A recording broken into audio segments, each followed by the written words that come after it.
ফেসবুকের মাধ্যমে প্রায় 90,000 মেয়ে কিডন্যাপ হয়েছে। ফেসবুককে ইউজ করেই 90,000 মেয়েকে কিডন্যাপ করা হয়েছে। তো যেসব মেয়ে বা ছেলেরা আছে তাদেরকে বলবো, বাইরে থেকে কোনো অজানা কেউ যদি ফ্রেন্ড রিকোয়েস্ট পাঠায়, কেউ কোনো রকম ভাবে সেটাকে একসেপ্ট করবে না।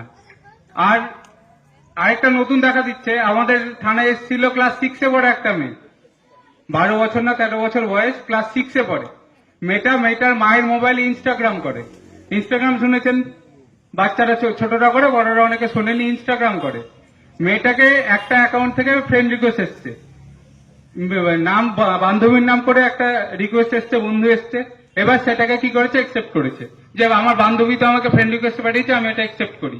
দিয়ে বান্ধবীর সাথে কথা বলছে, দিয়ে কিছুক্ষণ পর ভিডিও কল করেছে।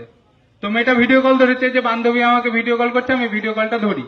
যখনই ভিডিও কলটা করেছে, আমি যদি ভিডিও কল ধরি, আমার এদিকে আমার মুখ, অন্যদিকে কার মুখ থাকবে, অন্যজনের মুখ। সেদিকে কি দেখা গেছে, একটা ছেলে উলঙ্গ অবস্থায় দাঁড়িয়ে আছে। সেটাকে কি করেছে, 10 সেকেন্ডের জন্য সেই স্ক্রিন রেকর্ড করে নিয়েছে, দিয়ে সেটাকে ফেসবুকে ছাড়ছে। দিয়ে মেয়ের মা বাবার কাছে দাবি করছে, এটা আমি আবার ছেড়ে দেবো, আরো ভাইরাল করব, যদি আমাকে 20,000 বা 30,000 টাকা না দেন। তো বাচ্চাদের হাতে বলে না যে মোবাইল দিতে হয় না, তো কিছু কারণের জন্য বলছি বাচ্চারা এগুলো বোঝে না। ক্লাস 6-এ পড়ে আমি কি বুঝবো, অতটা বোঝার ক্ষমতা নেই। যে 10 সেকেন্ডে যদি ভিডিও হয়ে যায়, মুখটা যদি এদিকে থাকে, অন্যদিকে যদি কোনো একটা বাজে ছবি থাকে, সেটা তো সবারই সম্মানহানি হয়, সে ছোট হোক বা বড়। তো মোবাইলে যদি কোনো আননোন জায়গা থেকে রিকোয়েস্ট আসে, যাকে চিনেনি না, তাদেরকে কাউকে একসেপ্ট করবেন না কোনো সময়। আপনাকে ফোন করলো, ফোন করে বলছেন আপনার নামেই আধার কার্ড নাম্বার এটা, স্বামীর নাম এটা, বাড়ি এখানে, অ্যাড্রেস থানা এখানে, সব বললো, সব মিলে গেল। আপনি বললেন হ্যাঁ। তখন বলবে আপনার 1 লাখ টাকার একটা সোনার গয়না বিদেশ থেকে আসছিল আপনার নামে, সেটা কাস্টমে বা দিল্লি এয়ারপোর্টে বা কলকাতা এয়ারপোর্টে আটকে গেছে। তখন আপনি ভাববেন বা একটা সোনার গয়না পাওয়া যাবে, বা একটা 5 লাখ টাকার কোনো গিফট পাওয়া যাবে, খুশি হয়ে গেলেন। দিয়ে বললেন ঠিক আছে নিবো, আমি কি করব? বলবে যে কাস্টমে আটকে গেছে, কাস্টমের টাকা চাইছে, 10,000 টাকা বা 15,000 বা 20,000 টাকা চাইছে। তো সেই টাকাটা আপনি আমাকে পাঠিয়ে দেন, ব্যাংক অ্যাকাউন্ট ডিটেলস দিল, পাঠিয়ে দিল। আপনি কি করলেন, একটা সোনার হার বা 2 লাখ টাকা বা 5 লাখ টাকার জন্য কি করলেন, 10,000 টাকা পাঠিয়ে দিলেন। আবার কিছুক্ষণ পরে ফোন করে বলবে রাস্তায় আসছিল, ট্রাফিকে আটকেছে, রাস্তায় আসছিল, সিআইডি আটকেছে, এরকম চলতেই থাকবে। এরকম করে করে রানীনগরের একজন মহিলা টোটাল লোন করে, বন্ধন থেকে লোন করে, বিভিন্ন জায়গা থেকে লোন করে টোটাল 7 লাখ টাকা দিয়েছেন। ঠিক আছে, 7 লাখ, 7 লাখ, 7 লাখ টাকা দেওয়ার পরে আবার চাইছে 1 লাখ টাকা, যে আপনার বাড়ির কাছে আছে, রাস্তায় আটকে গেছে, এবার আপনি এই টাকাটা দিন, আপনার বাড়িতে পৌঁছে যাবে। তারপরে মহিলা আর বাড়িতে গয়না পৌঁছানি, মহিলা কোথায় গেছে, আমাদের বহরমপুর সাইবার থানায় গেছে। তো যখনই কোনো সাইবার প্রতারণা হবে, একটা নাম্বার অবশ্যই মনে রাখবেন, যেটা এখানে লেখা আছে দেখুন, 1930 1930। কি নাম্বারটা বললাম, 1930। এই নাম্বারটা সকলে মনে রাখবেন, 1930। যখনই দেখবেন আপনি কোনো সাইবার প্রতারণার ফাঁদে পা পড়েছেন, তখনই কি করবেন, 1930 নাম্বারে ফোন করবেন, আর লোকাল থানায় যাবেন, একটা জিডি করবে, বা লোকাল থানা আপনাকে বলে দিবে কি কাজ করতে হবে। কারণ এখান থেকে বহরমপুর সাইবার ক্রাইম থানা অনেকটা দূর, 1.5 ঘন্টা 2 ঘন্টা লেগে যায়। তো যে তার আগে যদি কমপ্লেনটা করে নেন, যদি আপনার সাইবার ফ্রড হয়, 1,000 টাকা, 2,000 টাকা, 50,000 বা 1 লাখ টাকা চলে গেছে, আপনি সঙ্গে সঙ্গে কি করবেন, 1930-এ ফোন করবেন, না লোকাল থানায় যোগাযোগ করবেন।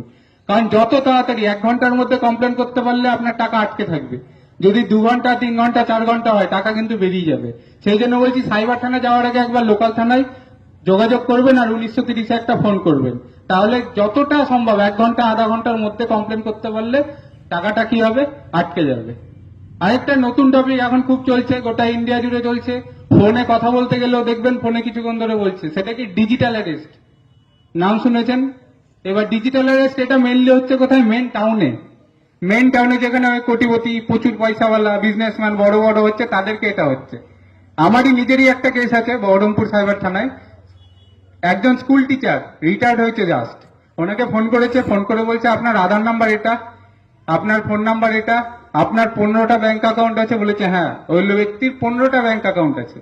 উনি আমাকে লিস্ট এনে দেখাচ্ছেন যে ওনার 15টা ব্যাংক অ্যাকাউন্ট। আমি লোককে জিজ্ঞেস করছি এত ব্যাংক অ্যাকাউন্ট কি কারণে। এবার ফোন করে বলছেন আমি দিল্লি সাইবার ক্রাইম থেকে বলছি, আপনার যে 15টা অ্যাকাউন্ট আছে এগুলোতে সব ব্ল্যাক মানি আছে। 15টা অ্যাকাউন্টে প্রায় 1.5 কোটি টাকা ছিল ওই লোকের। ঠিক আছে, এবার বলছে আপনার এগুলো ব্ল্যাক মানি। বলছে না, আমি সব ইনকাম করেছি, রিটায়ারমেন্টের পরেই টাকাগুলো পেয়েছি। তো বলছে ঠিক আছে, আপনি এই টাকাগুলো আমাদেরকে পাঠিয়ে দেন, আমরা তাহলে কিছুক্ষণ পরে আপনার কেসটা সব মিটিয়ে দিচ্ছি, টাকা নিয়ে দিয়ে আপনাকে পুরো টাকাটা ফেরত দিয়ে দিচ্ছি।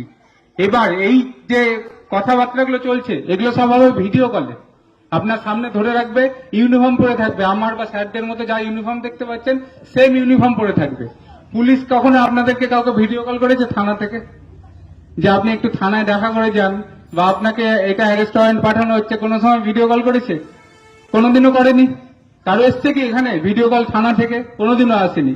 তাহলে দিল্লির সাইবার থানা বা কলকাতার সাইবার থানা বা অন্য কোনো ডিপার্টমেন্টের টাইম থাকবে না আপনাকে ফোন করার ভিডিও কল করে।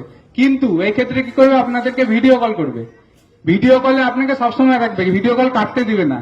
ওই যে কথা বললাম স্কুল মাস্টার মশাই রিটায়ার্ড আর তার ওয়াইফ দুজনকে প্রায় 4 দিন ধরে ভিডিও কলের মাধ্যমে অ্যারেস্ট ছিল। তারা যখন ঘুমাতেও গেছিল ওদের সামনে মোবাইলটা চার্জে দিয়ে দাঁড় করানো ছিল যে ওরা ঘুমাচ্ছে সেটাও দেখবেন। ওই মহিলাও সরকারি একজন কর্মচারী, মহিলা যখন অফিসে গেছিল ব্যাগের মধ্যে পার্সের ভিতরে মোবাইল সেটা চলছিল, মোবাইল কোনো সময় কাটতে দিত না তাদেরকে।